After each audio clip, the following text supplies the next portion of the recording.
gudoomiyaha golaha guurtida Soomaaliland Salebaan Maxamuud Aadan ayaa beeniyay wararka sheegaya inuu iska casilay xilka gudoomiyanimo kalfadhi ay saaka yeesheen golahu ayuu saaka gudoomiyuhu ka sheegay in haddii uu is casilayo uu iyaga hor keeni lahaa golahanu isagay doortay idan la cid kale ay dooratay ma jirto dadweyne ma dooran madaxweyne ma dooran cid kale ay dooratay ma jiro haddii aan warkaa raadinaysaan bixinayo de golaha sheegay cid kale aan sheegay hawshana wadano ajandihii baynu gelin fiici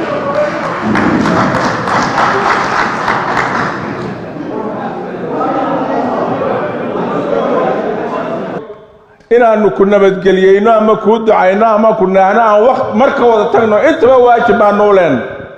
haddaanu ku naahno maraan ka wada tagno iyo inaanu ku nabadgeliyeyno waajib baan noo leen laakiin in wax la ruxo golaana waa ku ceeb adigana sharaftaada maaha waxaas dhigahayaga way ku bateen waanaanu ka xunnahay waxaan jirin in maalin walba naloo keenana waa wax ceeba golahana dhimashay ku tahay أحمد محمود ضل MMTV هرقيساء